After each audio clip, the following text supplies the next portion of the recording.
भागलपुर पहुंचे प्रशांत किशोर। नीतीश कुमार के बयान पर किया जोरदार पलटवार।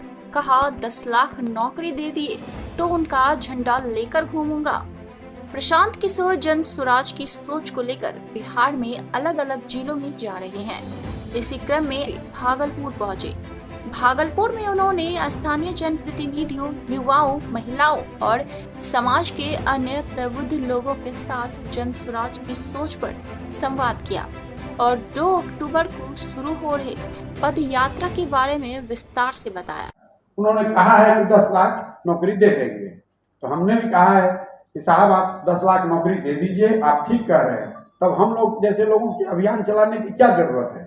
10 लाख नौकरी दे दीजिए, अभियान को वापस ले लेंगे। अभियान ही वापस नहीं लेंगे, उनके पीछे खड़े होकर उनको अपना नेता मान के, जैसे 15 में उनका काम कर रहे थे वैसे फिर से उनका काम करने लगेंगे, फिर से उनका झंडा लेके घूमेंगे। 10 लाख लड़कों को नौकरी दे के दिखाइए साल भर में। जन स्वराज का अगर कोई दल बनेगा तो वो बिहार के सभी सही लोगों का दल होगा।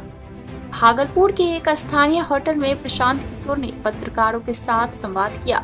प्रशांत किशोर ने जन स्वराज के विचार को रेखांकित करते हुए बताया कि जन स्वराज के माध्यम से वह लोगों के साथ संवाद स्थापित करना चाहते हैं। प्रशांत किशोर ने कहा कि उद्देश्य है बिहार में एक नई राजनीति व्यवस्था बनाना। सत्ता परिवर्तन हमारा मकसद नहीं है।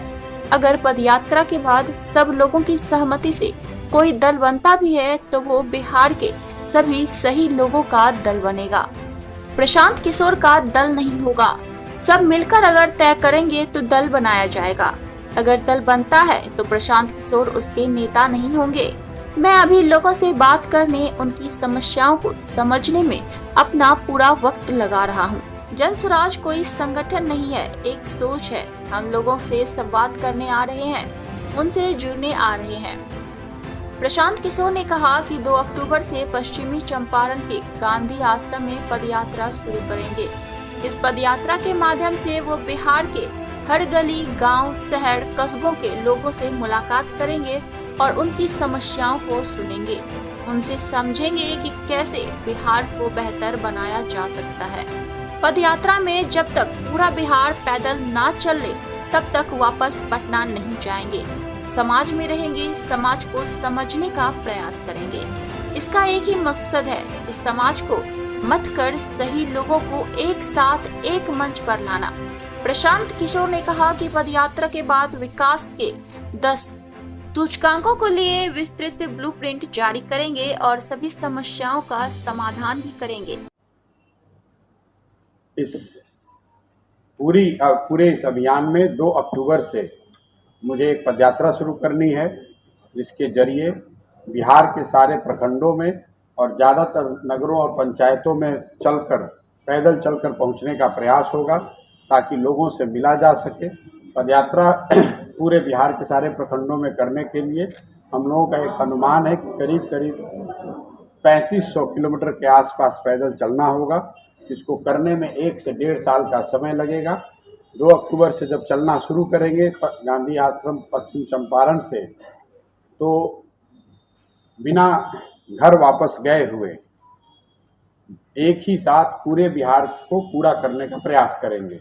अगर बीच में बीमार नहीं पड़े, घर में कोई इमरजेंसी नहीं हुई, तो 2 तारीख को जब चंपारण गांधी आश्रम से चलना शुरू करेंगे तो जहां शाम होगी वहीं पर रुकेंगे और अगले दिन वहीं से चलना शुरू करेंगे।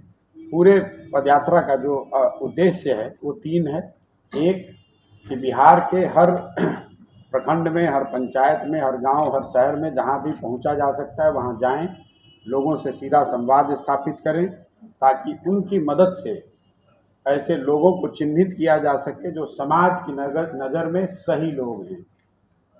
दूसरा प्रयास ये है कि पंचायत के स्तर पे जो समस्याएं हैं, जो लोगों की दिक्कतें हैं, उसकी विवरणी तैयार की जा सके।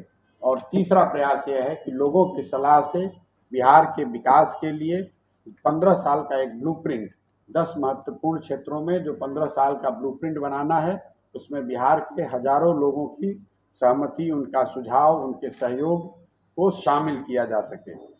मुख्यमंत्री नीतीश कुमार के बयान पर जोरदार पलटवार। कहा उनके पास ए से लेकर जेड तक ज्ञान। प्रशांत किशोर ने भागलपुर में नीतीश कुमार द्वारा उन पर किए गए टिप्पणी का जवाब दिया है। उन्होंने कहा, नीतीश कुमार जी यहाँ के बुजुर्ग नेता है, वो कुछ बोलना चाहते हैं तो उनको बोलने दीजिए। व्यक्तिगत टीका टिप्पणी करना ठीक नहीं है। अगर उन्होंने कुछ कहा है तो वो उनकी सोच है। और कौन बीजेपी के साथ काम कर रहा है, जहां तक मैं और आप लोग जानते हैं, अभी 1 महीने पहले तक नीतीश जी बीजेपी के साथ थे। नीतीश कुमार अगर किसी को इस तरह का सर्टिफिकेट दे रहे हैं तो ये हास्यप्रद है। नीतीश कुमार पर हमला करते हुए उन्होंने कहा कि 17 साल मुख्यमंत्री रहने के बाद आपको याद आया कि 10 लाख नौकरी दी जा सकती है, पहले ही दे देना चाहिए था। लेकिन चलिए, अब नीतीश कुमार इतने बड़े नेता हैं तो उनको ए से जेड तक पता होगा, दूसरों को ABC नहीं आता है। उन्होंने कहा कि 10 लाख नौकरी देंगे, अगर दे देंगे तो हम जैसे लोगों को अभियान चलाने की क्या जरूरत है। अगर 10 लाख नौकरी दे देते हैं तो उनको नेता मानकर जैसे 2015 में उनका काम कर रहे थे फिर से उनका काम करेंगे, उनका झंडा लेकर घूमेंगे।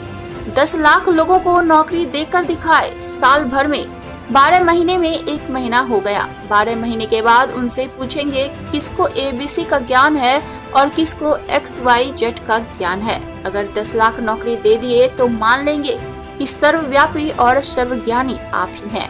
एक भगवान ऊपर हैं और एक नीचे आप हैं। कि 17 साल मुख्यमंत्री रहने के बाद आपको याद आया कि 10 लाख सरकारी नौकरी दी जा सकती है। अगर आप इसको दे सकते हैं या दे सकते थे तो अभी तक रुके हुए क्यों थे, पहले ही दे देना चाहिए था। लेकिन चलिए, अब नीतीश कुमार इतने बड़े नेता हैं, उनको A से लेकर Z तक आता है, दूसरे को तो ABC भी नहीं आता है। उन्होंने कहा है कि 10 लाख नौकरी दे देंगे, तो हमने भी कहा है कि साहब आप 10 लाख नौकरी दे दीजिए, आप ठीक कह रहे हैं। तब हम लोग जैसे लोगों की अभियान चलाने की क्या जरूरत है। 10 लाख नौकरी दे दीजिए, अभियान को वापस ले लेंगे। अभियान ही वापस नहीं लेंगे, उनके पीछे खड़े होकर उनको अपना नेता मान के जैसे 15 में उनका काम कर रहे थे वैसे फिर से उनका काम करने लगेंगे, फिर से उनका झंडा लेके घूमेंगे। 10 लाख लड़कों को नौकरी दे के दिखाइए साल भर में।